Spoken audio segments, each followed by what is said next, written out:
আমরা সবাই জানি যে সর্বাগ্রে গণেশের পুজো না করে অন্য কোনো পুজোই করা যায় না। আপনি যাগযজ্ঞ, দান, পুজো যা খুশি করুন না কেন, সবার আগে গণপতির আরাধনা আপনাকে করতেই হবে। কিন্তু কেন এই ব্যবস্থা? গণপতি বা গণেশের অর্থ হলো গণ বা জনগণের অধিপতি বা ঈশ, অর্থাৎ সমগ্র সাধারণ জনগণ বা শূদ্রকে রিপ্রেজেন্ট করেন গণেশ।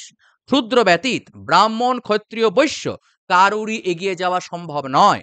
ব্রাহ্মণ যে মন্দিরে পুজো করেন সেই মন্দির বানায় শূদ্র, ক্ষত্রিয়ের যুদ্ধের অস্ত্র কবচ বানায় শূদ্র, বৈশ্যের বাণিজ্য তরী বানায় শূদ্র। শূদ্র না থাকলে সমাজ ব্যবস্থা থমকে যাবে। তাই বেদ বলছে পদ্ভাং শূদ্রো অজায়ত, অর্থাৎ বিরাট পুরুষের পা থেকে শূদ্রের জন্ম। শূদ্র হলো সমাজের এগিয়ে নিয়ে যাওয়ার পা। তাই সবার আগে গণেশ বা শূদ্রের পুজোর ব্যবস্থা। দেবতাদৌ यदा मोहात् गणेशञ्च न पूजयेत् तदा पूजा फलं हन्ति বিঘ্নরাজো গণাধিপঃ, অর্থাৎ সর্বাগ্রে গণেশের পূজা না করলে সমস্ত পূজা ফল বিনষ্ট হয়। এইবার আপনি নিচে কমেন্ট করে বলুন, শাস্ত্রে উঁচুতে কে, ব্রাহ্মণ নাকি শূদ্র?